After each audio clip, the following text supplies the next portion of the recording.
Kelly Studios at a supremely urban high school in beautiful Motown. The school day's most exciting hour, fantastic academics, the fabulous English language arts class. Reading, literature, comprehension, come on down. Grammatical convention, come on down. Vocabulary acquisition, come on down. And writing mechanism, come on down. These are the four main contestants in ELA. And now, here is the instructor of high school English, Professor Kelly.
All right, so today we are going to go over another professional persuasive essay. So if you were with us last week, then we went through Benjamin Banneker's example of a professional persuasive essay. Ashanti, can you take your headphones off your head for me? God bless you. I wanted you to at least see the structure of how a persuasive essay is supposed to be organized and argued. And so here's another example as well, and even though it's called Letter from Birmingham Jail, it's nowhere near related to Benjamin Banneker's letter to Thomas Jefferson. Actually, these were hundreds of years apart from each other, but we are going to dissect it just like we did with the other letter, looking for all the components in a persuasive writing piece that you've been learning about from the lesson videos. Now, in this particular lesson this week, I gave you 2 full days. And again, even if you weren't here, you should have been working from at home from the lesson videos to work on persuasive writing video number 3. And in video number 3, you should have learned about thesis and rhetorical devices, which are different appeals for approaching your argument. And then you should have learned about our organizational structure for presenting your argument, whether it's cause and effect, comparison and contrast, and analogy if you got far enough into the video. Ashanti, can you take your shades off for us?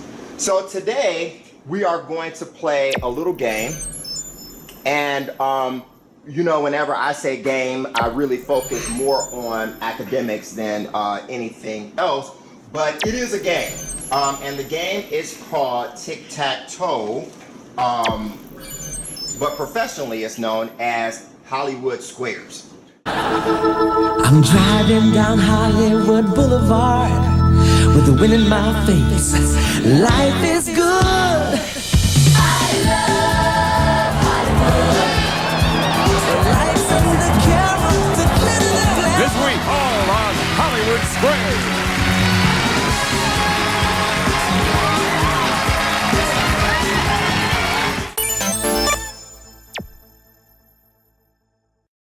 So, in the game of Hollywood Squares, these are the instructions. We have 2 contestants that are playing. You have your X's and you have your O's. And obviously the X's and the O's compete for as many spaces on the board as possible in a row in order to win the game.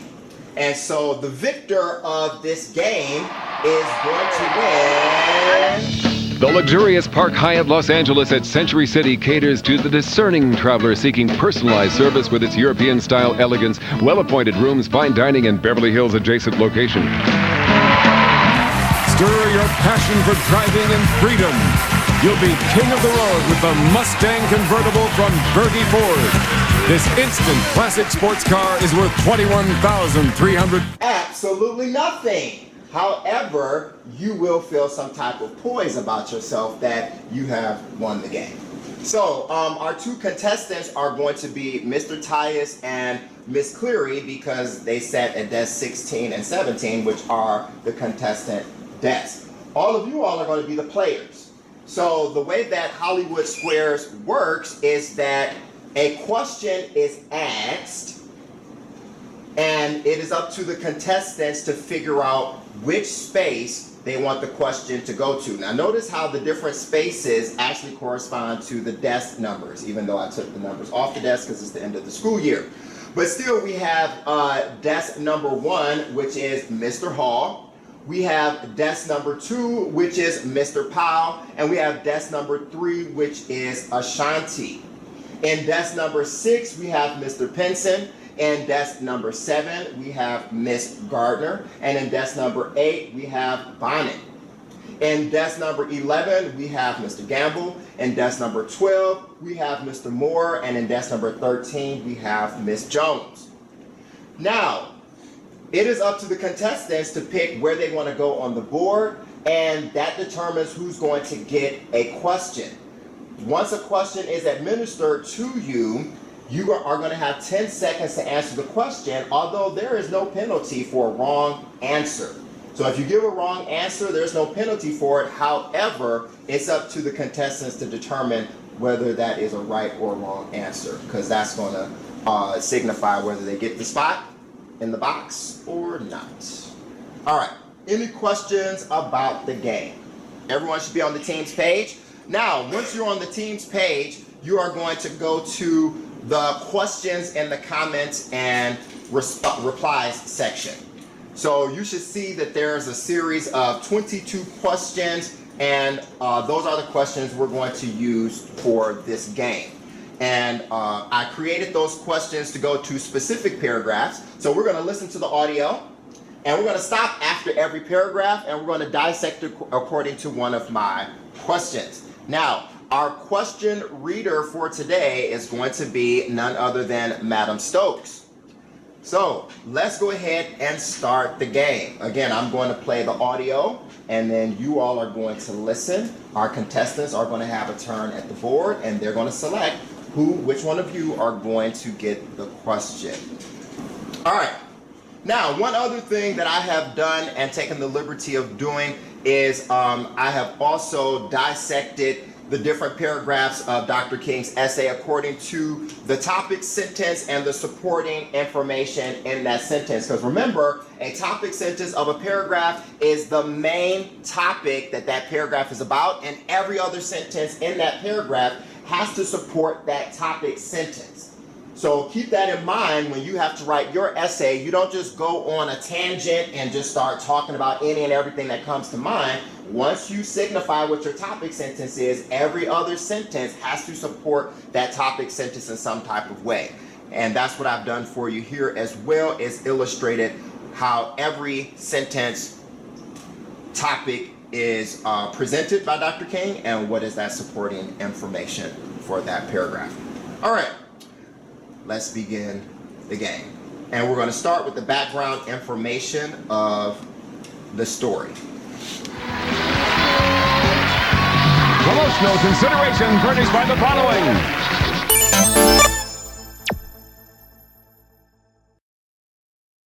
Hi, I'm Clint Smith, and this is Crash Course Black American History. Perhaps the most notable figure of the modern civil rights movement is Dr. Martin Luther King Jr. Dr. King has become a symbol of peace, courage, sacrifice, and impeccable leadership. But it's important to remember that he didn't do this alone. Together with the Southern Christian Leadership Conference, Dr. King played a pivotal role in changing the tide of civil rights legislation in the United States from 1956 to 1968. Martin Luther King Jr. was born in 1929 in Atlanta, Georgia. At just 15 years old, King was admitted into Morehouse College, which is an HBCU in Atlanta. There, he pledged Alpha Phi Alpha Fraternity Incorporated, the oldest black fraternity in the United States, and one that I joined when I was in college too. At Morehouse, he studied law and medicine. At first, he had no intention of following in the footsteps of his father, who was a minister. That is, until he met Dr. Benjamin Elijah Mays. Mays was then the president of Morehouse College, and he was also a minister. He'd established a reputation of advocating for racial equality, and his work had an enormous influence on the young Martin. So after graduating from Morehouse, King received a Bachelor's of Divinity in Theology from Crozer Theological Seminary in Upland, Pennsylvania, and then a PhD in Systematic Theology from Boston University in 1955. While in Boston, he met the woman who would become his wife, Miss Coretta Scott, and they married and soon settled down in Montgomery, Alabama, where King began as pastor at Dexter Avenue Baptist Church. Not even a year into settling into their new home, another individual key to the success of Dr. King was Bayard Rustin. While he did not hold a specific leadership position, he served as King's advisor and right-hand man since the Montgomery bus boycott. And in the 1950s, Rustin developed a relationship with the young Martin Luther King Jr. and became one of his key advisors. He was a devout student of Gandhi's teachings and helped introduce Dr. King to the practice of nonviolent interracial organizing. King and the SCLC grew determined to bring national attention to the plight of Black Americans in Birmingham, a city that was regarded as one of the most segregated places in all of the United States. The objective of this campaign was to end discriminatory practices in hiring, desegregate stores, and accelerate the desegregation of schools. And in a direct violation of a ruling against protests, King held a Good Friday demonstration on April 12, 1963. That day, he and 50 others were arrested. And later, a friend smuggled a copy of the local newspaper to Dr. King while he was in his cell. He opened the paper to find that 8 white clergymen had published an essay that criticized the march that he had led and other similar demonstrations against racial inequality. In the piece, entitled A Call for Unity, the clergymen urged Black locals to refrain from letting outsiders sway them toward unwise and untimely behaviors that might incite violence, and told them to stick to petitioning the local courts for their rights. Deeply frustrated by what he had just read, King, in that moment, began to write a response, doing so in the margins of the very newspaper he had read the column in. And King didn't hold back, and this document became one of the most central documents of the entire civil rights movement. In his letter from a Birmingham jail, King rejected the idea that what was happening in Birmingham wasn't his business. When he was finished, he had written nearly 7,000 words, and with the help of his attorney, those words were smuggled out of the jail and printed in newspapers and magazines across the country. Many Americans are pretty familiar with the August 1963 March on Washington, largely because it's where Dr. Martin Luther King Jr. gave his famous I Have a Dream speech.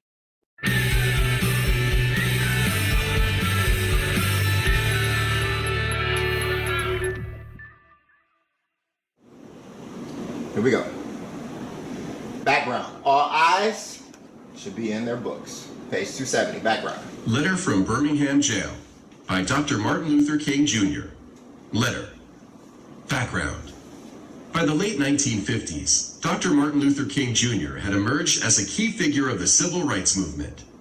During the Kennedy administration, Dr. King was arrested in April 1963 for protesting racial segregation in Birmingham, Alabama. As he sat in jail, he read a newspaper article in which 8 white clergymen criticized him for unwise and untimely demonstrations. Without proper writing paper, Dr. King drafted a response. This letter, in the cramped margins of that newspaper. About the author. Dr. Martin Luther King Jr., born 1929, died 1968, was one of the most charismatic leaders of the civil rights movement. King first came to national attention in Montgomery, Alabama in 1956, when he organized a boycott by African Americans of the city's segregated buses. He went on to lead other protests and to speak out against poverty and social injustice. He was assassinated on April 4th, 1968.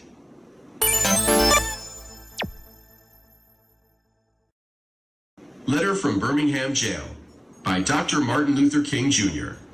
Again, we're only doing one. He's packed so much information into it that it's worth taking time to figure out what he's talking about. Otherwise, we could have read through a bunch of pages by now, but we wouldn't have as much of an in-depth understanding as we do when we stop and we make connections. I'm going to be expecting certain notes on your paper. I know what questions you should have, what connections you should be making, what words you should be defining, what words you don't know on here.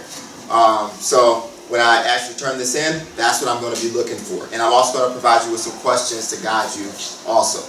But make sure that everything that you're thinking, you're putting down on this paper as notes. That's what annotating is. Every time. So when you look at my paper, you see all of this red, all this underlining that I'm doing, all these comments that I'm making, it's questions, it's symbols, it's stars, it's question marks, all that stuff. Because that was the, those were the comments I was making as I was going through. April 16th, 1963. My dear fellow clergymen, while confined here in the Birmingham City Jail, I came across your recent statement calling my present activities unwise and untimely. Seldom do I pause to answer criticism of my work and ideas. If I sought to answer all the criticisms that cross my desk, my secretaries would have little time for anything other than such correspondence in the course of the day, and I would have no time for constructive work. But since I feel that you are men of genuine goodwill and that your criticisms are sincerely set forth, I want to try to answer your statement in what I hope will be patient and reasonable terms.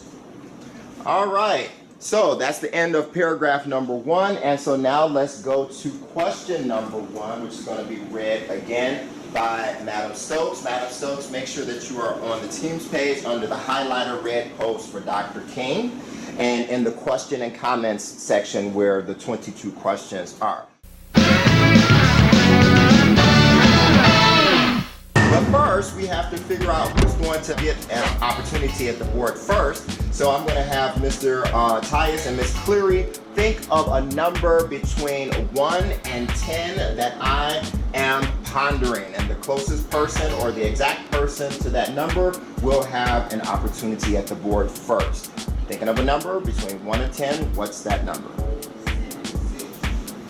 3. Final answer? And actually the number was 8. So the person who came closest was Miss Cleary. So Miss Cleary, where would you like to go on the board?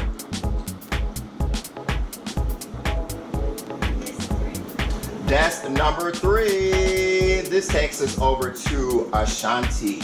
Okay, Ashanti, your question is question number 1. Let's welcome Oscar the Grouch!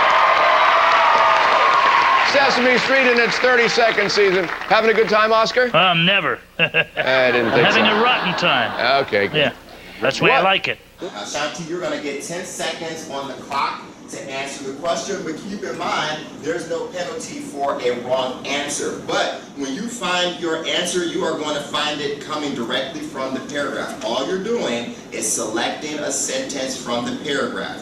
That's all you're doing. So tell us which word or which sentence in the paragraph you would like to select, and it is going to be up to Miss Cleary to decide whether that's a correct or an incorrect answer to get herself an O on the board. We're ready, Stokes.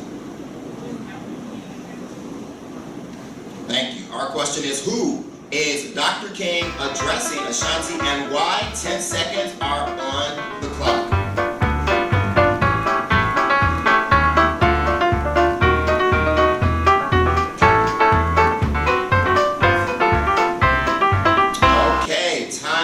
Called, no answer, so it looks like Ms. Cleary doesn't get anything on the board. Now let's throw the question out to everybody. Who is Dr. King addressing in this letter? The clergyman. Great. We should know that at the top of a letter, we always start off with who the addressee is, written by the addresser. So let's go to Google for the definition of a clergyman. Go to Google or to dictionary.com and let's have the first person to inform us of what is a clergyman. Promotional consideration furnished by the following. My dear fellow clergymen, Ahmad, what is a clergyman?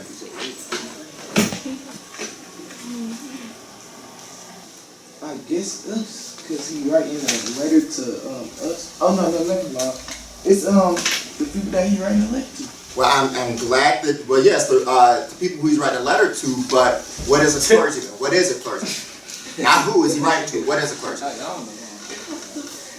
Okay, so what did she say to do when you don't know a term? Look it up.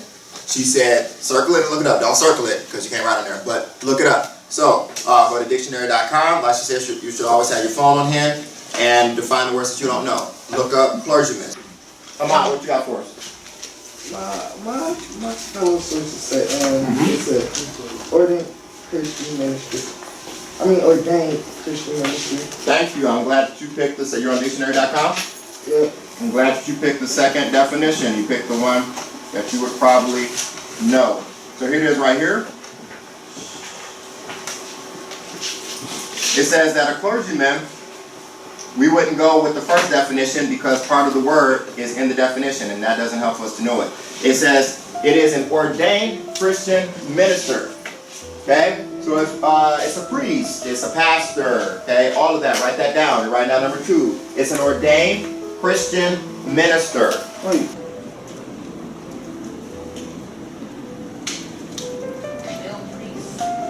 A male priest, what else does it say?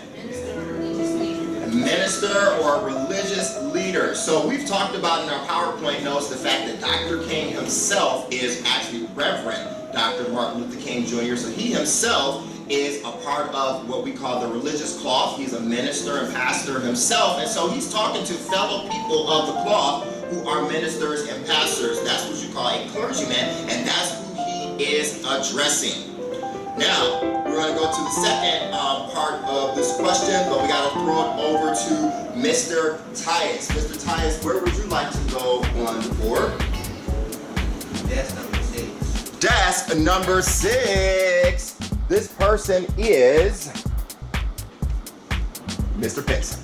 All right, Mr. Pinson, you are going to answer the second part of this question. Not only who is he addressing, which we just covered, but why is Dr. King addressing this person or these people?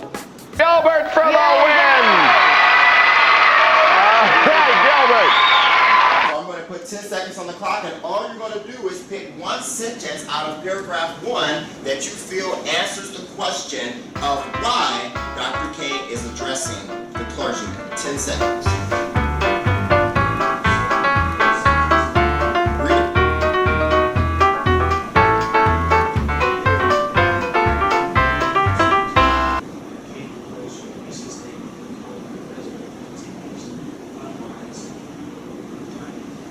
Okay, and so, Mr. Tyus, do you want to agree or disagree with that as being the answer? Okay. Well, unfortunately, that is a correct answer. So, we're going to put X on the box. So that is why Dr. King is addressing the clergyman. He, just like Benjamin Banneker, had read an opinion statement from these priests.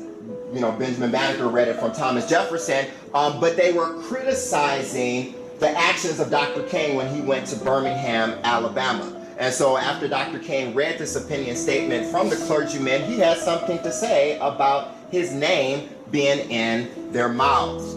So he came across their recent statement calling his present activities unwise and untimely, and he decided to respond. Now, the second part of this, the second question, we're going to answer together.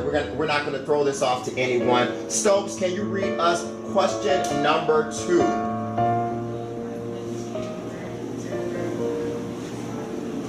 Thank you. What life lesson can be learned from paragraph 1 and applied to our own lives? Who thinks that they can find one sentence from paragraph 1 that can be used as a life lesson even today in our own lives?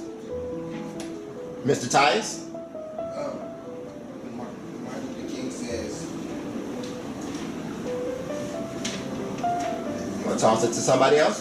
My secretaries would have no time for anything other than correspondence. Basically, he was saying that if he looked at But read the whole sentence though.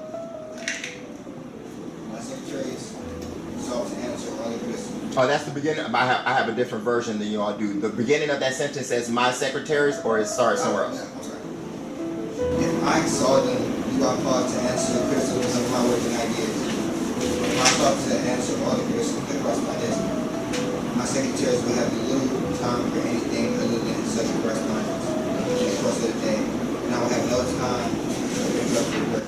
Thank you.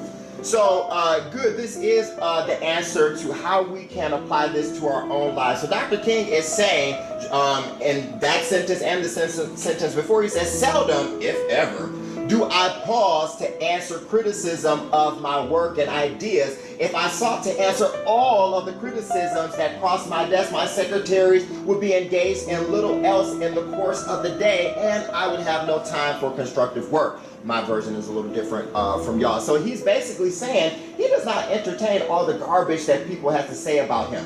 And at your age right now, that is what you all are most consumed about, is when somebody's speaking on you. But Dr. King is saying seldom, if ever, would he give attention to people. But these are religious people of the cloth, so they share a common career, and that's why, and religion, and that's why he's responding to them. But he don't give his attention to entertain such garbage. Okay, his name is in their mouths. He doesn't care about that. That's a life lesson that we can take away from the practices of Dr. King. If we were to paraphrase this, like the video said to do, he's basically saying, listen, I don't have time for everybody who got some smack to talk about me. You know, I don't address all that stuff. Everybody's talking about, I'm the man. Of course you got something to say about me. I know my name is in your mouth. I don't have time to address everybody who got something to say about me though, but I'm gonna take some time out to entertain what you're talking about. I'm gonna do that today. But I don't do that for everybody. I don't care about what everybody's talking about. That's basically what he's saying. But he's saying it in a professional way. Now, let's go to paragraph number 2. And Mr. Tyus still has an opportunity at the board. Mr. Tyus, where would you like to go after we listen to paragraph number 2?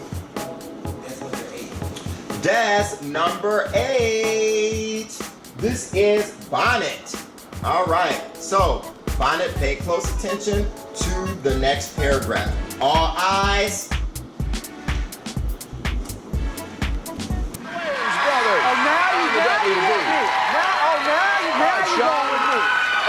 I help him out? You can help him out, Marlon. I think I should indicate why I am here in Birmingham, since you have been influenced by the view which argues against outsiders coming in. I have the honor of serving as president of the Southern Christian Leadership Conference, an organization operating in every southern state with headquarters in Atlanta, Georgia.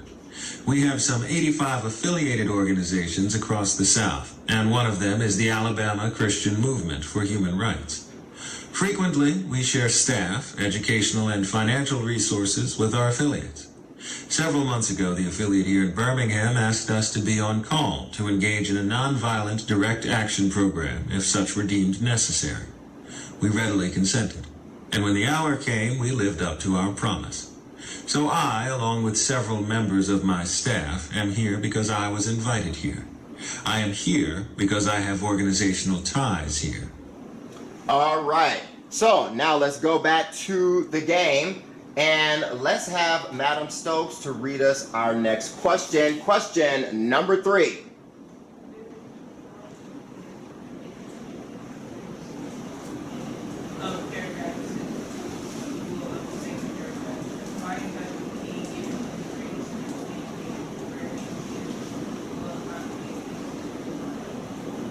Thank you. So there is a cause and effect relationship in the first sentence of the second paragraph. Now, before we turn this over for someone to answer this question, I want you to go to Google and I want you to type in words of cause and effect. And I want you to read me those words that pop up. Words of cause and effect.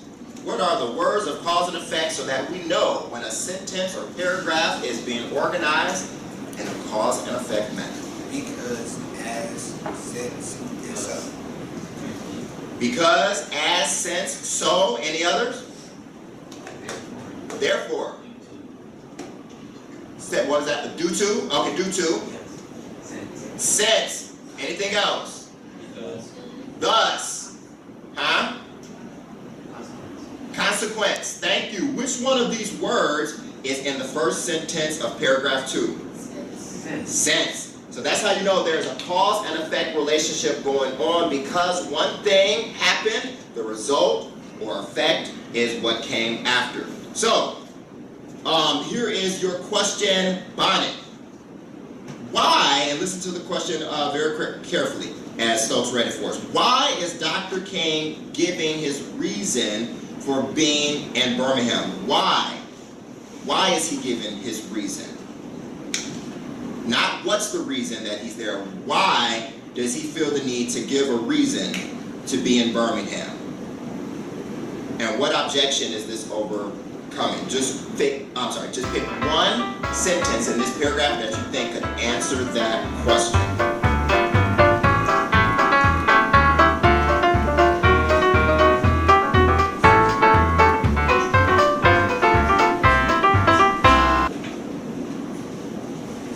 Did you finish? You were reading so low. You started with the first sentence? Okay, good. So you said, I think I should give reason for my being in Birmingham since you have been influenced by the argument of outsiders coming in. If I read it correctly, what you wanted me to iterate because you were reading so low.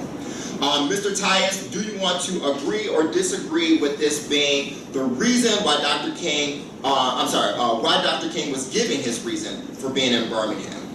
I'm going to agree. You're going to agree. Well, unfortunately, that is correct. Okay, so X marks the spot, and the reason why he felt the need to give a reason is because they called him an outsider. Okay, so they were basically saying, you do not belong here. He's from Atlanta, Georgia. Dr. King is from Atlanta, Georgia. If ever you get a chance to visit Atlanta, Georgia, please visit the Dr. King Memorial, and his entire block is a museum, as we discussed before. But the reason why he felt compelled to answer them is because he felt like they were influenced by this argument of calling him an outsider coming into their city. So since they were influenced by this, he felt the need to answer it. So that's that cause and effect relationship. So good, thank you. Now we're going to turn it over to Madam Cleary. And let's Roy, what do they mean he's an outsider coming in? Should I turn around? I asked you to come sit in number 1. That he's a new person, which means what? When someone is called an outsider, that means what? He's new where? Well, we'll learn about how many people are in the jail. He probably is new to the jail, though. He's new in Birmingham. Thank you. Okay, he's new in Birmingham. He's not, so we can assume he's not from Birmingham today. Why was he labeled an outsider? Because he's not from Birmingham. So when we watch, you're writing that down as the answer for number 4. Dr. King is not from Birmingham, or was not from Birmingham. So when we watched the X-Men episode, and we saw the new character, her name was what? Jubilee. Jubilee. Okay, what happened when Jubilee went to the arcade? You all might not know that. She was chased. Arcade is a place where we used to play video games at. She was chased by the little symphony. Alright, well before that, what happened when she was playing on the game? She broke it. Her powers broke it. What happened after she broke it? She got kicked out. She got kicked out. And what was said to her? Something like that. He said, we don't. You ready? He said, we don't want you mutants around here. Okay? That meant that she's saying that she's an outsider. You don't belong here. You're not from here. They're assuming mutants weren't from there. Okay? So, well, that would be a connection that your brain is making, which I think is a valid connection, and so that would probably be something that you would write down to help you in your research paper. But notice how you made that connection just automatically. That's what annotating is. As soon as you have a comment, you put it down so you don't forget it. Okay? So, Miss Cleary, where would you like to go on the board? And if you know how to play tic-tac-toe like I do, there's really only one place to go on the board. Number 7, Madam Gardner, the following question is for you, read by Ms. Stokes. Well, big.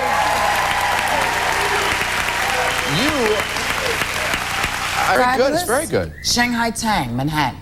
Really? Fabulous. Very nice. Oh, so comfortable and so bright. And I'm noticing there's a lot of lime green tonight in the audience. I feel good. Yes. There's a lot of lime green. A lot of lime. Very end. Yes. Stokes, read us question number 4.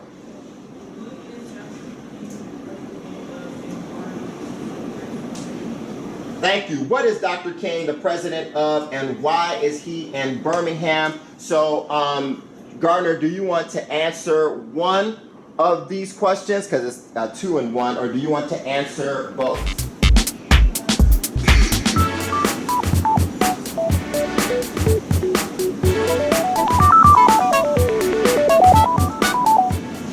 You want to answer both? Okay, she's going for the big win. Which one do you think is going to answer the question of what is Dr. King the president of? What sentence?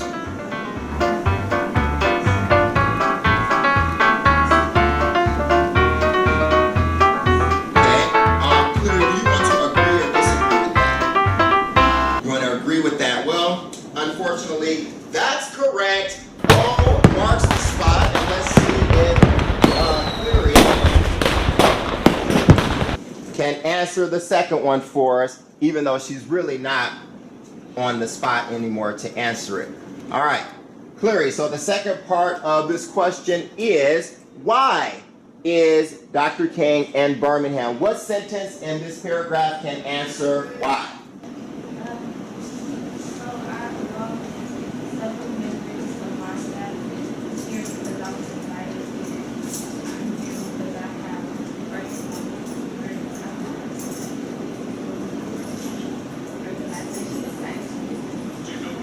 Yes, thank you.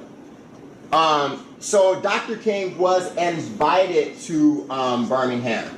Good. So again, my version is a little different from yours, but he said several months ago, our local affiliate here in Birmingham invited us to be on call to engage in a nonviolent direct action. So that's why he's there, because Dr. King was invited to be there.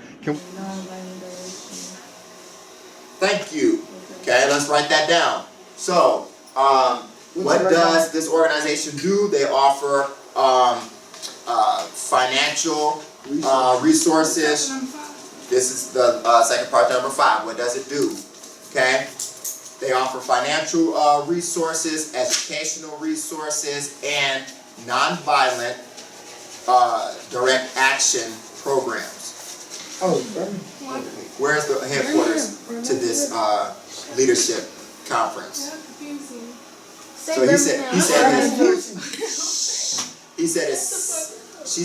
said his Southern Christian Leadership Conference is located where? He's in Birmingham. In the South part? They're all in the South. Atlanta, Georgia. Yes. Oh, see, he's So you got all your first half. You got your first half of the point. Okay. All right, so let's move on to paragraph number 3. So, all eyes. More basically, I am in Birmingham because injustice is here. Just as the prophets of the 8th century BC left their villages and carried their "Thus saith the Lord" far beyond the boundaries of their hometowns, and just as the Apostle Paul left his village of Tarsus and carried the gospel of Jesus Christ to the far corners of the Greco-Roman world, so am I compelled to carry the gospel of freedom beyond my own hometown. Like Paul, I must constantly respond to the Macedonian call for aid. Moreover, I am cognizant of the Stop it there. Okay. Now, Miss Cleary, you still have access to the board. And where would you like to go on the board? So you have diffused Mr. Tyus's ability to win the game. Where would you like to go now? Number 12. That puts us at Mr. Moore. All right, Mr. Moore, question number 5 is coming your way by Madam Stokes. Kate Jackson. All right, Kate.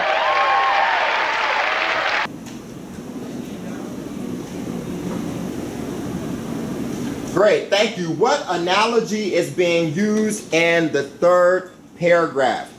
So, Mr. Moore, all you have to do is find one sentence in paragraph number 3 that you feel is an analogy being utilized in Dr. King's essay. Now, keep in mind that an analogy is an organizational structure where you basically take the situation out of its original scenario and you place it in a scenario that's more comparable to the understanding of whoever you're talking to. So if you know that you're talking to a basketball athlete, you might stop talking directly about what the situation is about and put it in terms of basketball so they can understand it. But it's still the same situation, but you're just relating it to a different scenario. So how do you think Dr. King is relating this present situation into a different scenario so that the clergyman would best understand it? Which sentence?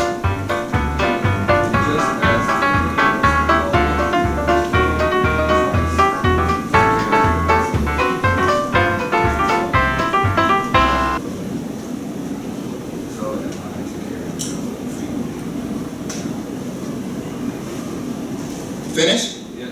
Okay. So, Cleary, do you want to agree or disagree with the sentence that Mr. Moore read?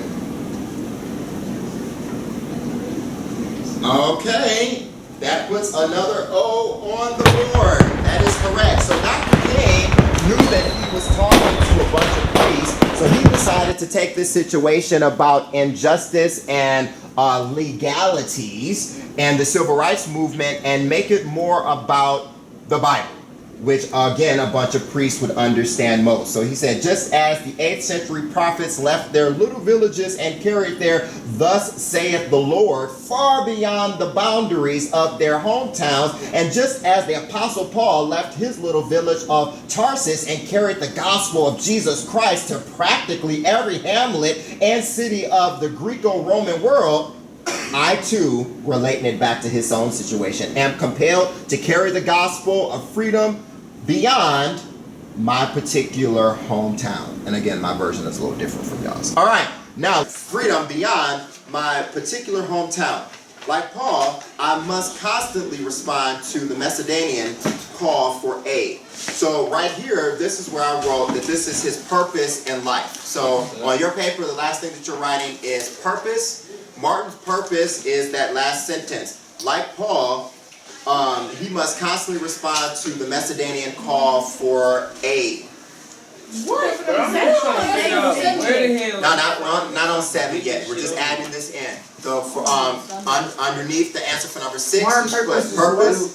This is his purpose. The last sentence to that paragraph. So can I just say last sentence? No, you can write it. That's time. So I'm ready tomorrow. Okay. Tonight. Tomorrow is your vocabulary test, and you're going to get some homework. How we got vocabulary test? Let's turn it back over to Mr. Tyus. Mr. Tyus, where would you like to go on the board as we get ready to embark on paragraph number 4?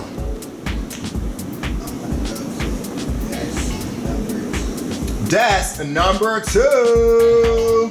This is Mr. Powell. All right, Mr. Powell, your question is going to be number 6, but first we're going to do some listening of Dr. King's essay. All eyes. Danny Glover. By the way, King World is making a donation. And remember, we had already started this paragraph, so he's kind of in the middle of the first sentence. Goodness of all communities and states. I cannot sit idly by in Atlanta and not be concerned about what happens in Birmingham. Injustice anywhere is a threat to justice everywhere. We are caught in an inescapable network of mutuality, tied in a single garment of destiny.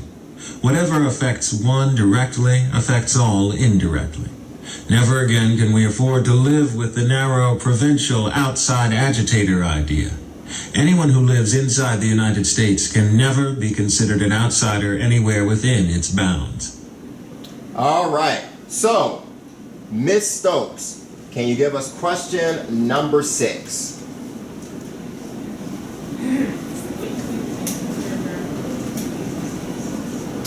Thank you. Mr. Powell, you're going to have 10 seconds on the clock to answer the following. Which sentence in paragraph 4 is his thesis? Now, remember, we are learning about thesis statements in video number 3, and we should know that a thesis is a claim, no more than an opinion, really, that has to be backed up and supported throughout the entire essay. So just like a topic sentence has to be supported by all the other sentences in that paragraph, every other paragraph in the essay has to support the thesis statement because that's the main idea of the essay. So, which sentence in paragraph 4 do you think is Dr. King's main idea, claim to fame, his thesis? 10 seconds.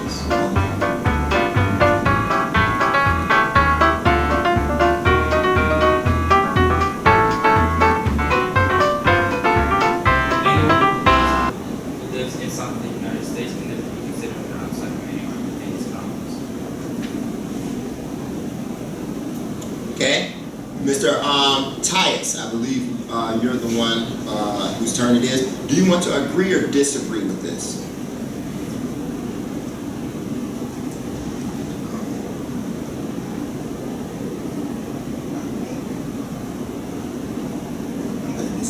I'm going to disagree. Actually, that's a good move. Okay, so he was close. Mr. Powell was close with no cigar. What should the answer be? I'm going to throw it out to everybody. What is the thesis or main idea of Dr. King's essay, one sentence from this paragraph? What do you think is the main idea of this entire essay wrapped up in this one paragraph? What's the cognizant of the interrelatedness of all communities and states? That's his topic sentence of this paragraph, but I wouldn't say that that is his thesis of this essay. No, stop.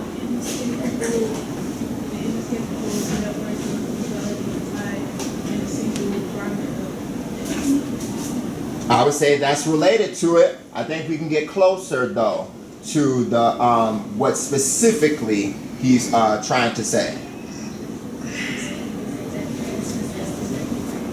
Gardner and Cleary, read it louder.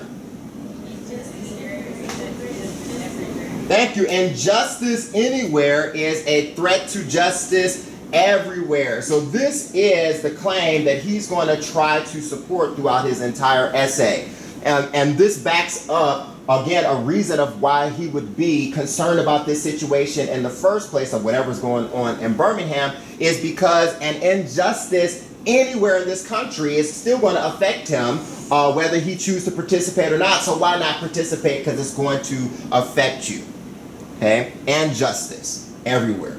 All right. So unfortunately, Mr. Tyus didn't get. Oh yes, you did. You got the X there. All right. So Mr. Tyus controls the board. Mr. Tyus, where would you like to go? Desk number 3. This is Ashanti. All right, Ashanti. You are going to get question number 6 after we listen to some more of the essay. Yes, sorry. I don't know how to count. We're on question number 7. All right, let's go back and do some reading. All eyes. For the block. All right. You deplore the demonstrations taking place in Birmingham, but your statement, I am sorry to say, fails to express a similar concern for the conditions that brought about the demonstrations.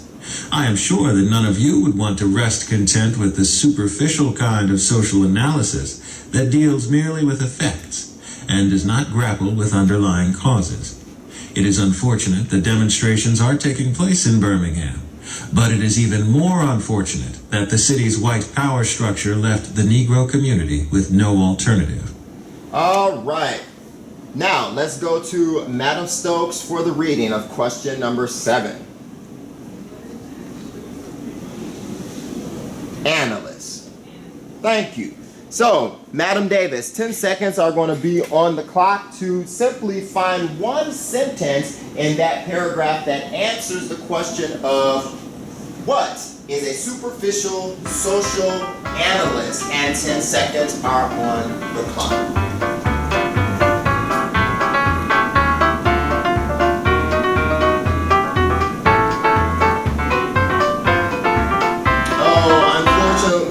She couldn't be of any assistance this time, Mr. Tyus, so we're going to throw the question out to everybody.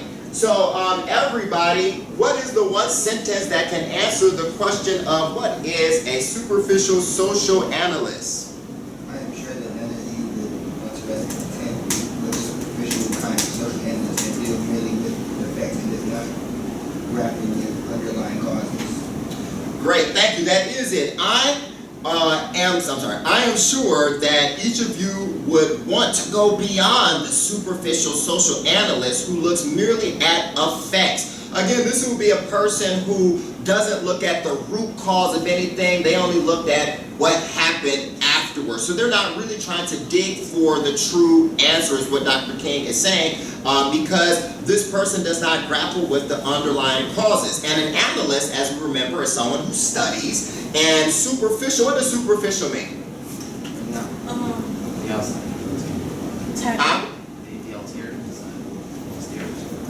Not quite. Superficial. Taboo. A fake material. Give us a better definition on the taboo, though. You said what? A fake material. Fake.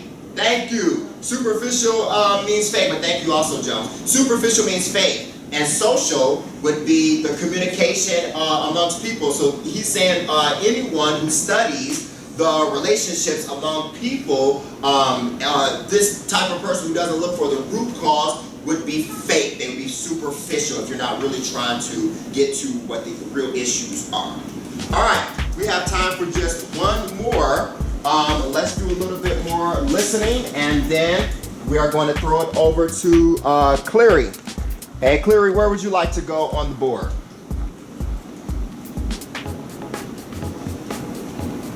I know it's difficult. Huh? That's number 1. This is Mr. Hall. All right, Mr. Hall, the question will be for you after a little bit of reading. All eyes. Griffin, all right, Cav.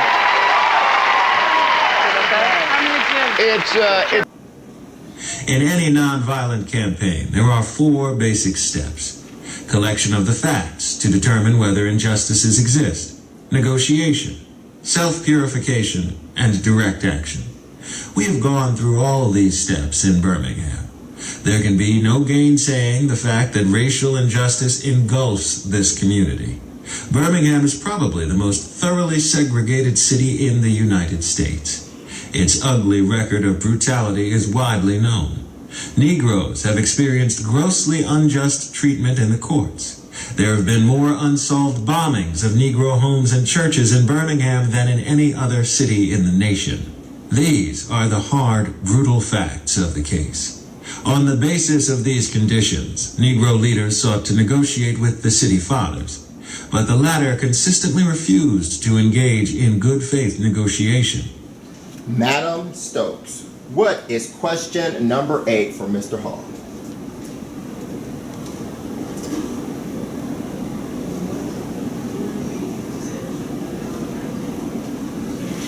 Thank you, Mr. Hall. What are the 4 basic steps of any nonviolent campaign? Find one sentence from that paragraph to be the answer. 10 seconds are on the clock.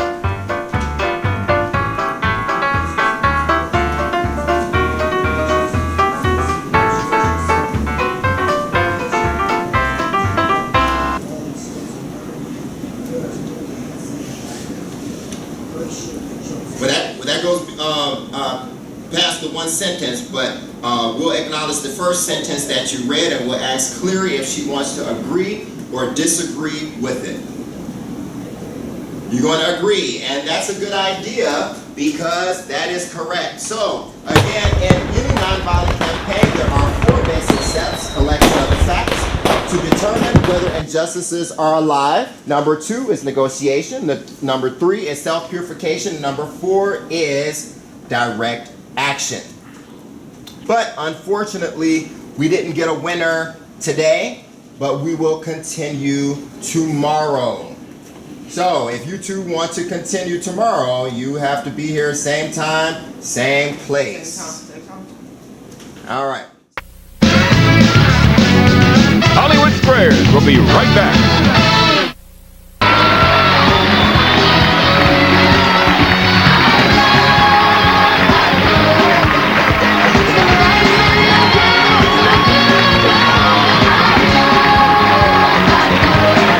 We have waited for more than 340 years for our constitutional and God-given rights.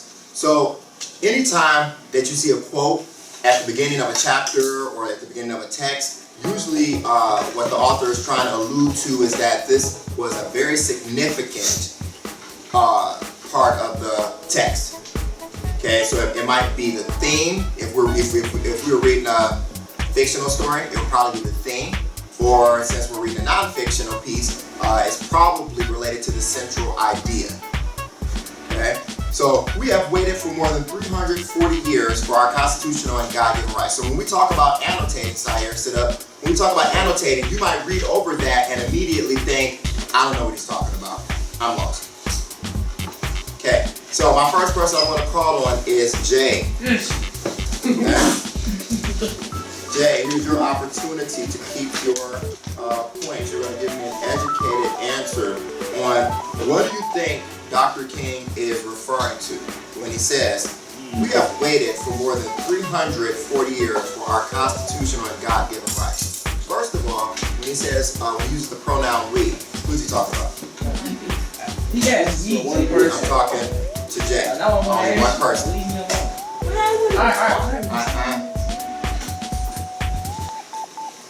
Okay. So when he uses the pronoun we, who is he talking about? African Americans. Okay, good. So next to we, put African Americans or black people next to it on your paper.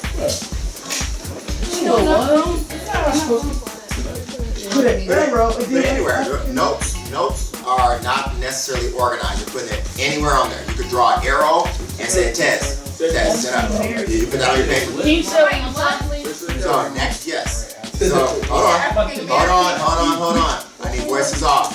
I need voices off. Next to the quote on your paper where it says we, you're putting black people or African Americans. Okay, so now we have a subject. We have black people. When he says waited for more than 340 years for our constitutional and God-given rights, what do you think he's talking about? Them being treated like crap.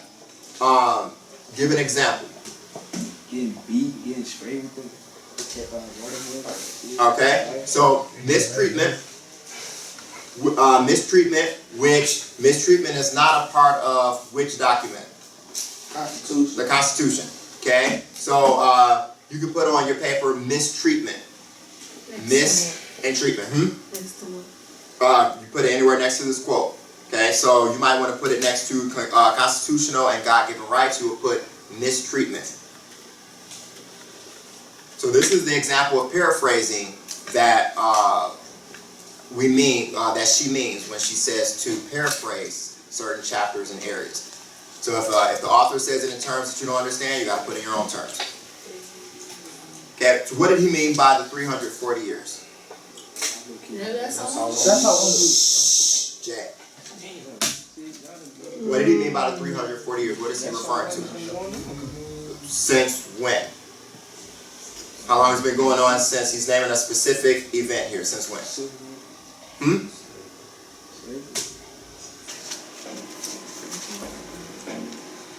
Okay, put put slavery on your paper next to the 340 years.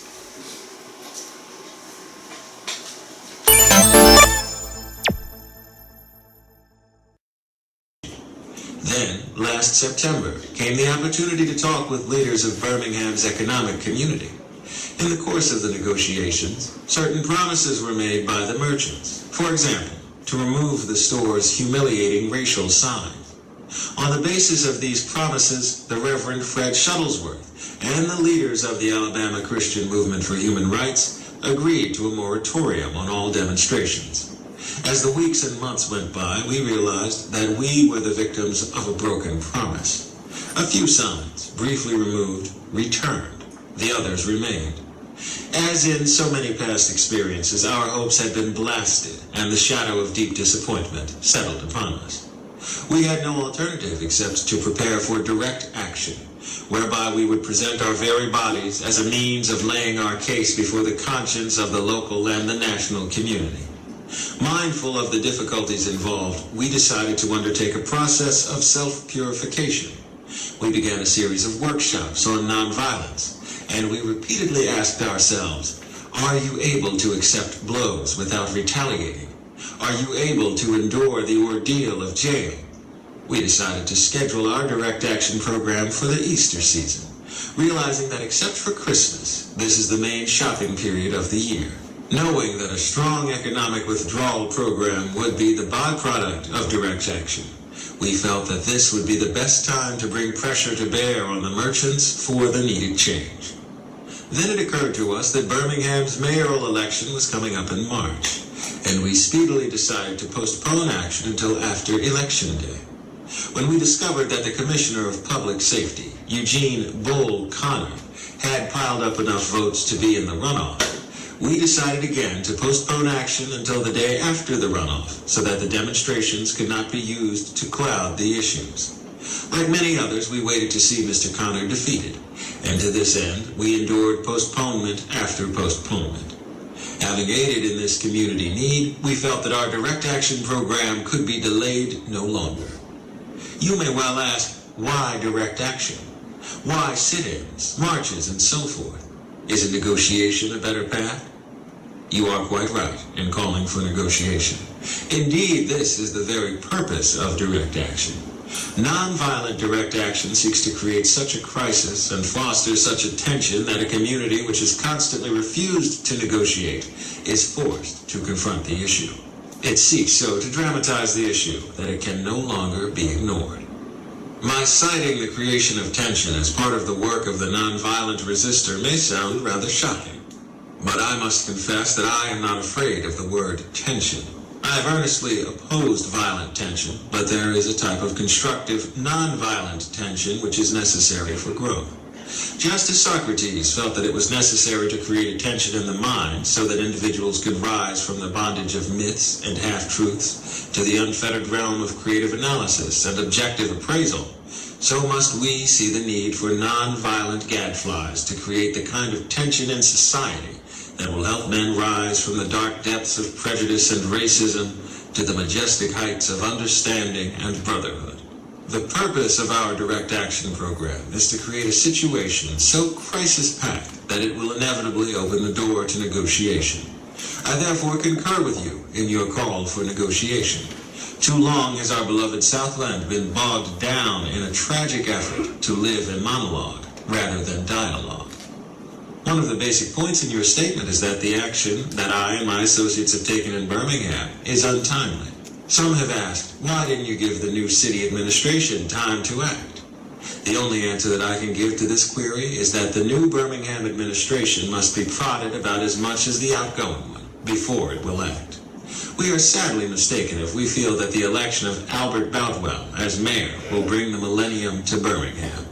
While Mr. Boutwell is a much more gentle person than Mr. Connor, they are both segregationists, dedicated to maintenance of the status quo.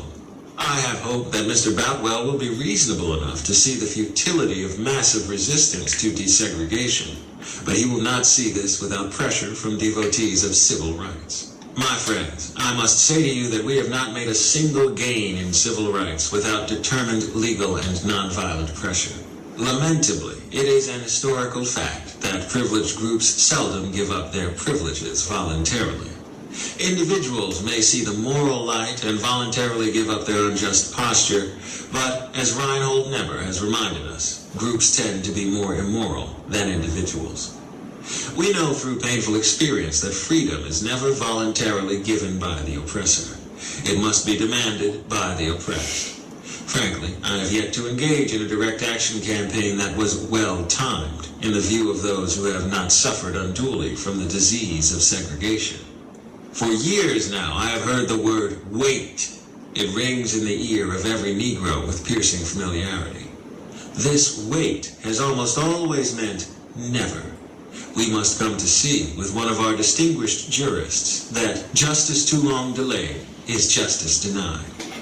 We have waited for more than 340 years for our constitutional and God-given rights.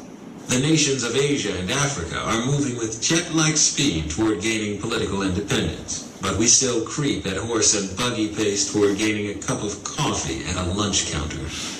Perhaps it is easy for those who have never felt the stinging darts of segregation to say, wait.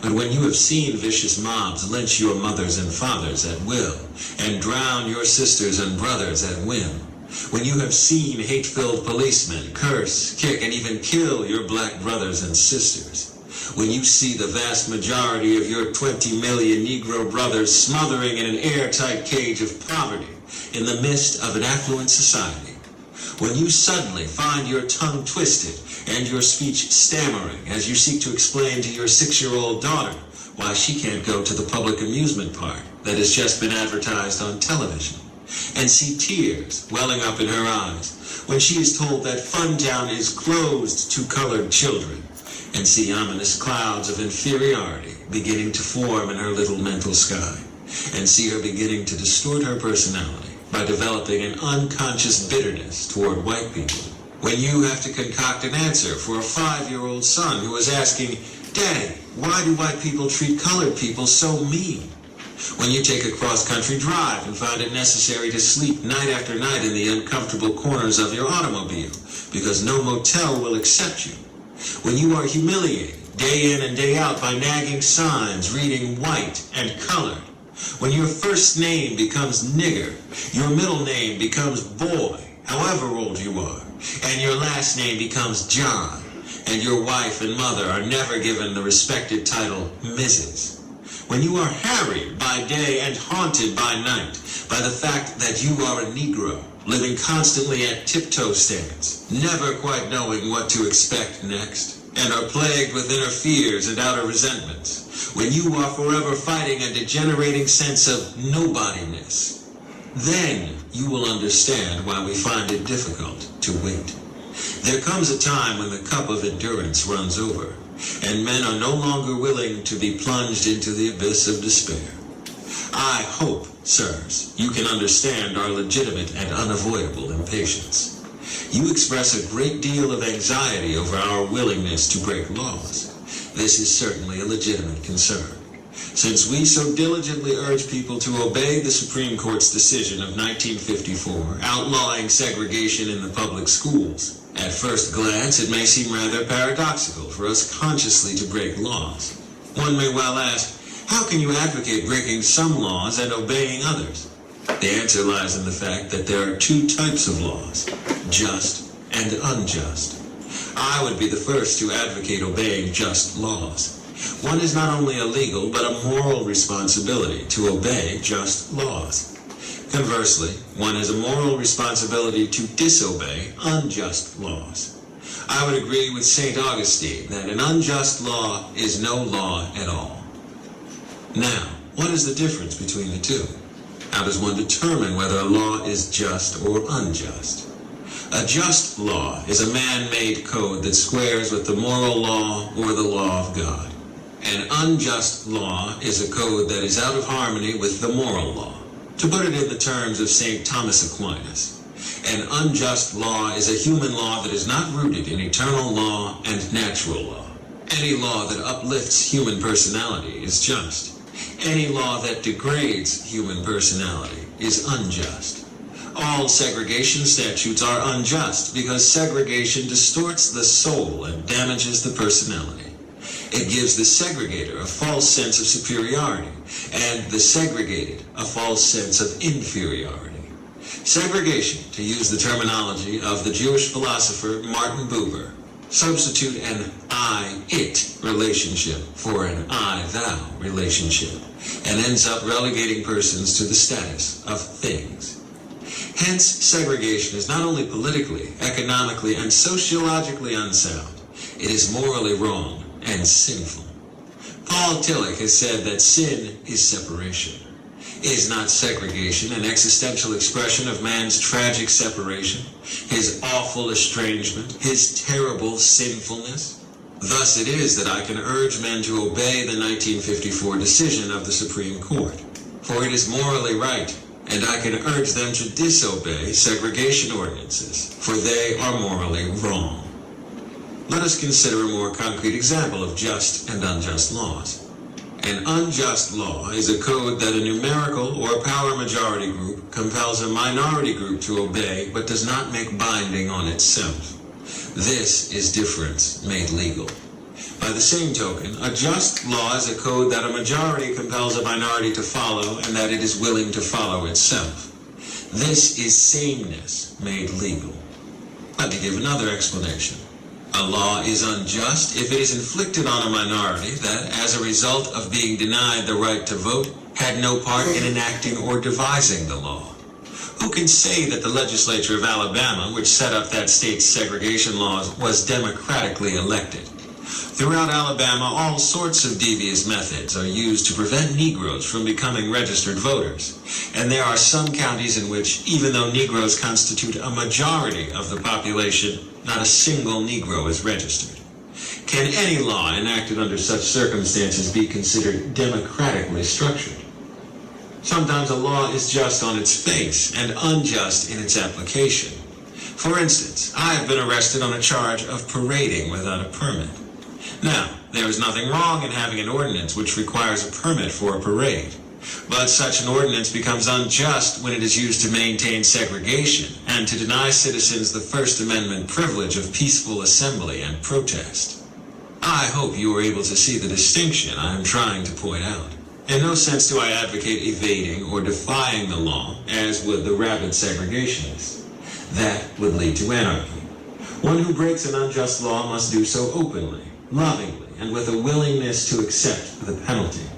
I submit that an individual who breaks a law that conscience tells him is unjust and who willingly accepts the penalty of imprisonment in order to arouse the conscience of the community over its injustice is in reality expressing the highest respect for law. Of course, there is nothing new about this kind of civil disobedience. It was evidenced sublimely in the refusal of Shadrach, Meshach, and Abednego to obey the laws of Nebuchadnezzar, on the ground that a higher moral law was at stake. It was practiced superbly by the early Christians who were willing to face hungry lions and the excruciating pain of chopping blocks, rather than submit to certain unjust laws of the Roman Empire. To a degree, academic freedom is a reality today because Socrates practiced civil disobedience. In our own nation, the Boston Tea Party represented a massive act of civil disobedience. We should never forget that everything Adolf Hitler did in Germany was legal, and everything the Hungarian freedom fighters did in Hungary was illegal. It was illegal to aid and comfort a Jew in Hitler's Germany. Even so, I am sure that had I lived in Germany at the time, I would have aided and comforted my Jewish brothers. If today I lived in a communist country where certain principles dear to the Christian faith are suppressed, I would openly advocate disobeying that country's anti-religious laws. I must make two honest confessions to you, my Christian and Jewish brothers. First, I must confess that over the past few years I have been gravely disappointed with the white moderate. I have almost reached the regrettable conclusion that the Negro's great stumbling block in his stride toward freedom is not the white citizen's counselor or the Ku Klux Klaner, but the white moderate, who is more devoted to order than to justice, who prefers a negative peace, which is the absence of tension, to a positive peace, which is the presence of justice, who constantly says, I agree with you in the goal you seek, but I cannot agree with your methods of direct action.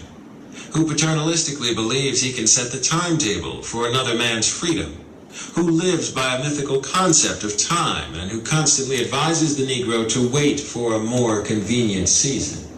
Shallow understanding from people of goodwill is more frustrating than absolute misunderstanding from people of ill will. Lukewarm acceptance is much more bewildering than outright rejection. I had hoped that the white moderate would understand that law and order exist for the purpose of establishing justice, and that when they fail in this purpose, they become the dangerously structured dams that block the flow of social progress. I had hoped that the white moderate would understand that the present tension in the South is a necessary phase of the transition from an obnoxious negative peace in which the Negro passively accepted his unjust plight, to a substantive and positive peace in which all men will respect the dignity and worth of human personality. Actually, we who engage in nonviolent direct action are not the creators of tension. We merely bring to the surface the hidden tension that is already alive. We bring it out in the open where it can be seen and dealt with, like a boil that can never be cured so long as it is covered up, but must be opened with all its ugliness to the natural medicines of air and light. Injustice must be exposed, with all the tension its exposure creates, to the light of human conscience and the air of national opinion before it can be cured. In your statement, you assert that our actions, even though peaceful, must be condemned because they precipitate violence. But is this a logical assertion? Isn't this like condemning a robbed man because his possession of money precipitated the evil act of robbery? Isn't this like condemning Socrates because his unswerving commitment to truth and his philosophical inquiries precipitated the act by the misguided populace in which they made him drink hemlock? Isn't this like condemning Jesus because his unique God consciousness and never ceasing devotion to God's will precipitated the evil act of crucifixion? We must come to see that, as the federal courts have consistently affirmed, it is wrong to urge an individual to cease his efforts to gain his basic constitutional rights because the quest may precipitate violence. Society must protect the robbed and punish the robber. I had also hoped that the white moderate would reject the myth concerning time in relation to the struggle for freedom. I have just received a letter from a white brother in Texas. He writes, "All Christians know that the colored people will receive equal rights eventually, but it is possible that you are in too great a religious hurry. It has taken Christianity almost 2,000 years to accomplish what it has. The teachings of Christ take time to come to earth." Such an attitude stems from a tragic misconception of time, from the strangely irrational notion that there is something in the very flow of time that will inevitably cure all ills. Actually, time itself is neutral. It can be used either destructively or constructively. More and more, I feel that the people of ill will have used time much more effectively than have the people of good will. We will have to repent in this generation, not merely for the hateful words and actions of the bad people, but for the appalling silence of the good people. Human progress never rolls in on wheels of inevitability. It comes through the tireless efforts of men willing to be co-workers with God. And without this hard work, time itself becomes an ally of the forces of social stagnation. We must use time creatively, in the knowledge that the time is always ripe to do right. Now is the time to make real the promise of democracy and transform our pending national elegy into a creative psalm of brotherhood. Now is the time to lift our national policy from the quicksand of racial injustice to the solid rock of human dignity. You speak of our activity in Birmingham as extreme. At first, I was rather disappointed that fellow clergymen would see my nonviolent efforts as those of an extremist. I began thinking about the fact that I stand in the middle of two opposing forces in the Negro community. One is a force of complacency, made up in part of Negroes who, as a result of long years of oppression, are so drained of self-respect and a sense of somebodyness that they have adjusted to segregation, and in part of a few middle-class Negroes who, because of a degree of academic and economic security, and because in some ways they profit by segregation, have become insensitive to the problems of the masses. The other force is one of bitterness and hatred, and it comes perilously close to advocating violence. It is expressed in the various black nationalist groups that are springing up across the nation, the largest and best known being Elijah Muhammad's Muslim movement. Nourished by the Negro's frustration over the continued existence of racial discrimination, this movement is made up of people who have lost faith in America, who have absolutely repudiated Christianity, and who have concluded that the white man is an incorrigible devil. I have tried to stand between these two forces, saying that we need to emulate neither the do-nothingism of the complacent, nor the hatred and despair of the black nationalist. For there is the more excellent way of love and nonviolent protest. I am grateful to God that through the influence of the Negro Church, the way of nonviolence became an integral part of our struggle. If this philosophy had not emerged, by now many streets of the South would, I am convinced, be flowing with blood. And I am further convinced that if our white brothers dismiss as rabble-rousers and outside agitators those of us who employ nonviolent direct action, and if they refuse to support our nonviolent efforts, millions of Negroes will, out of frustration and despair, seek solace and security in black nationalist ideologies, a development that would inevitably lead to a frightening racial nightmare. Oppressed people cannot remain oppressed forever. The yearning for freedom eventually manifests itself, and that is what has happened to the American Negro. Something within has reminded him of his birthright of freedom, and something without has reminded him that it can be gained. Consciously or unconsciously, he has been caught up by the zeitgeist, and with his black brothers of Africa and his brown and yellow brothers of Asia, South America, and the Caribbean, the United States Negro is moving with a sense of great urgency toward the promised land of racial justice. If one recognizes this vital urge that has engulfed the Negro community, one should readily understand why public demonstrations are taking place. The Negro has many pent-up resentments and latent frustrations, and he must release them. So let him march. Let him make prayer pilgrimages to the City Hall. Let him go on freedom rides and try to understand why he must do so. If his repressed emotions are not released in nonviolent ways, they will seek expression through violence. This is not a threat, but a fact of history. So I have not said to my people, get rid of your discontent.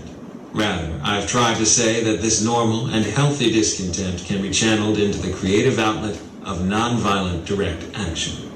And now this approach is being termed extremist. But though I was initially disappointed at being categorized as an extremist, as I continued to think about the matter, I gradually gained a measure of satisfaction from the label. Was not Jesus an extremist for love? Love your enemies, bless them that curse you, do good to them that hate you, and pray for them which despitefully use you and persecute you. Was not Amos an extremist for justice? Let justice roll down like waters and righteousness like an ever-flowing stream. Was not Paul an extremist for the Christian gospel?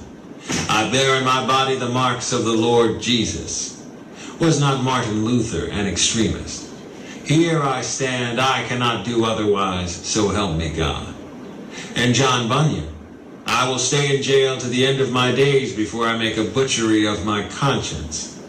And Abraham Lincoln, this nation cannot survive half slave and half free. And Thomas Jefferson, we hold these truths to be self-evident, that all men are created equal. So the question is not whether we will be extremists, but what kind of extremists we will be. Will we be extremists for hate or for love? Will we be extremists for the preservation of injustice or for the extension of justice? In that dramatic scene on Calvary's Hill, 3 men were crucified. We must never forget that all 3 were crucified for the same crime, the crime of extremism. 2 were extremists for immorality, and thus fell below their environment. The other, Jesus Christ, was an extremist for love, truth, and goodness, and thereby rose above his environment. Perhaps the South, the nation, and the world are in dire need of creative extremists.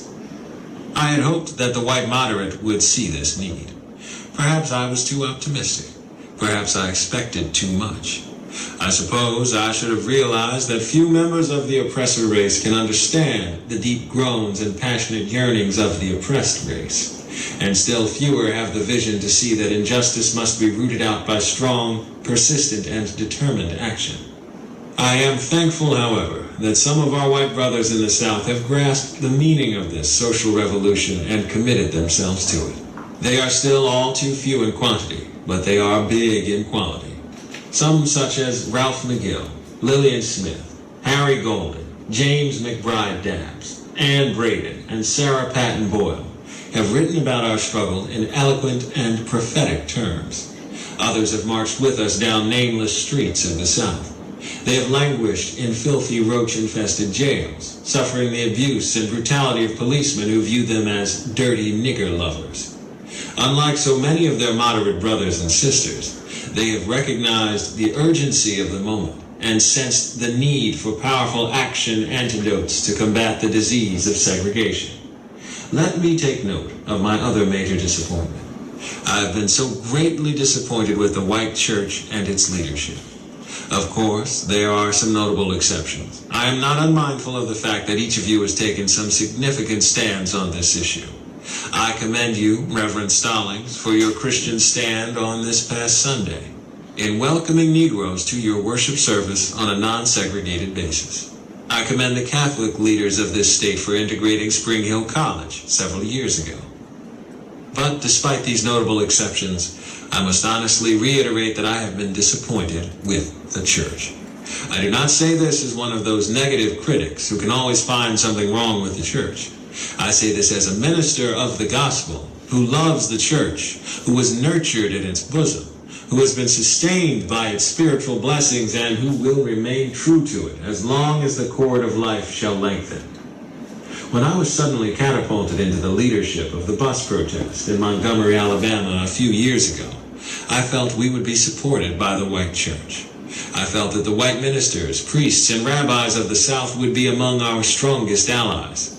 Instead, some have been outright opponents, refusing to understand the freedom movement and misrepresenting its leaders. All too many others have been more cautious than courageous and have remained silent behind the anesthetizing security of stained glass windows.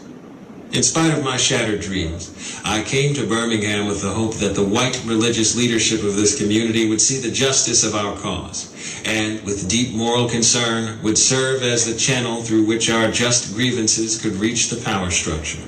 I had hoped that each of you would understand, but again, I have been disappointed. I have heard numerous Southern religious leaders admonish their worshipers to comply with the desegregation decision because it is the law. But I have longed to hear white ministers declare, "Follow this decree because integration is morally right and because the Negro is your brother." In the midst of blatant injustices inflicted upon the Negro, I have watched white churchmen stand on the sideline and mouth pious irrelevancies and sanctimonious trivialities. In the midst of a mighty struggle to rid our nation of racial and economic injustice, I have heard many ministers say, "Those are social issues with which the gospel has no real concern." And I have watched many churches commit themselves to a completely otherworldly religion, which makes a strange, unbiblical distinction between body and soul, between the sacred and the secular. I have traveled the length and breadth of Alabama, Mississippi, and all the other southern states. On sweltering summer days and crisp autumn mornings, I have looked at the South's beautiful churches with their lofty spires pointing heavenward. I have beheld the impressive outlines of her massive religious education buildings.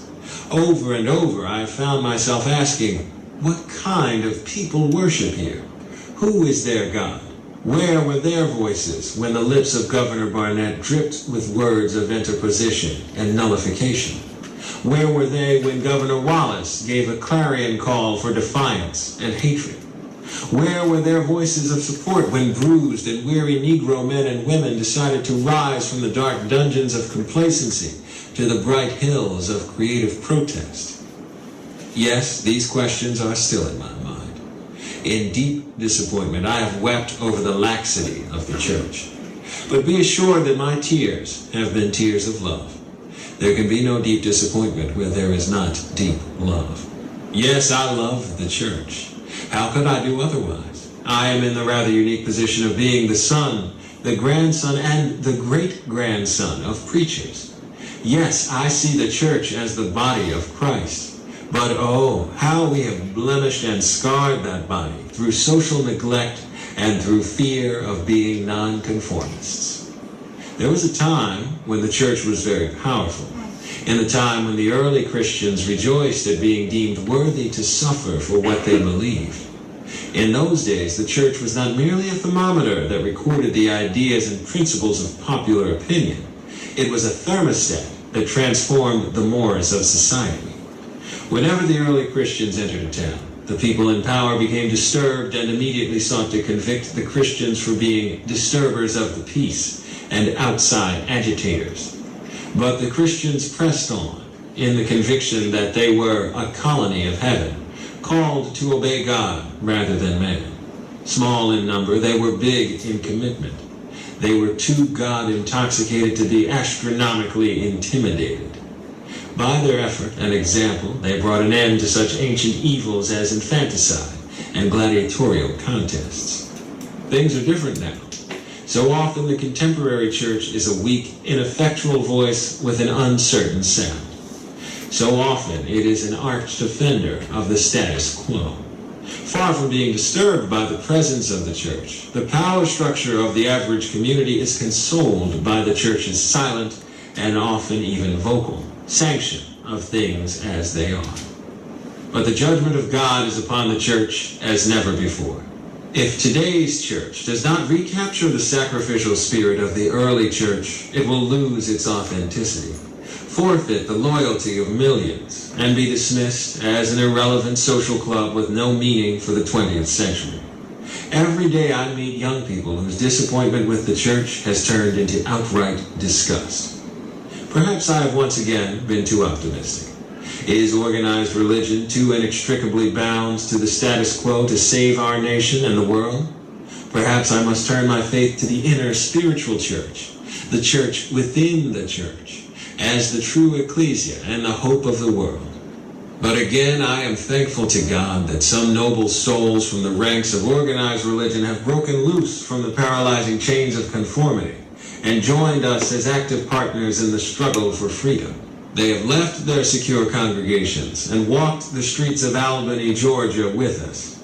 They have gone down the highways of the South on tortuous rides for freedom. Yes, they have gone to jail with us. Some have been dismissed from their churches, have lost the support of their bishops and fellow ministers, but they have acted in the faith that right defeated is stronger than evil triumphant. Their witness has been the spiritual salt that has preserved the true meaning of the gospel in these troubled times. They have carved a tunnel of hope through the dark mountain of disappointment. I hope the church as a whole will meet the challenge of this decisive hour. But even if the church does not come to the aid of justice, I have no despair about the future. I have no fear about the outcome of our struggle in Birmingham, even if our motives are at present misunderstood. We will reach the goal of freedom in Birmingham and all over the nation, because the goal of America is freedom. Abused and scorned though we may be, our destiny is tied up with America's destiny. Before the Pilgrims landed at Plymouth, we were here. Before the pen of Jefferson etched the majestic words of the Declaration of Independence across the pages of history, we were here. For more than 2 centuries, our forebears labored in this country without wages. They made cotton king. They built the homes of their masters while suffering gross injustice and shameful humiliation. And yet out of a bottomless vitality, they continued to thrive and develop. If the inexpressible cruelties of slavery could not stop us, the opposition we now face will surely fail. We will win our freedom because the sacred heritage of our nation and the eternal will of God are embodied in our echoing demands. Before closing, I feel impelled to mention one other point in your statement that has troubled me profoundly. You warmly commended the Birmingham police force for keeping order and preventing violence. I doubt that you would have so warmly commended the police force if you had seen its dogs sinking their teeth into unarmed, non-violent Negroes. I doubt that you would so quickly commend the policemen if you were to observe their ugly and inhumane treatment of Negroes here in the city jail. If you were to watch them push and curse old Negro women and young Negro girls. If you were to see them slap and kick old Negro men and young boys. If you were to observe them, as they did on 2 occasions, refuse to give us food because we wanted to sing our grace together. I cannot join you in your praise of the Birmingham Police Department. It is true that the police have exercised a degree of discipline in handling the demonstrators. In this sense, they have conducted themselves rather non-violently in public. But for what purpose? To preserve the evil system of segregation. Over the past few years, I have consistently preached that nonviolence demands that the means we use must be as pure as the ends we seek. I have tried to make clear that it is wrong to use immoral means to attain moral ends. But now I must affirm that it is just as wrong, or perhaps even more so, to use moral means to preserve immoral ends. Perhaps Mr. Connor and his policemen have been rather nonviolent in public, as was Chief Pritchett in Albany, Georgia.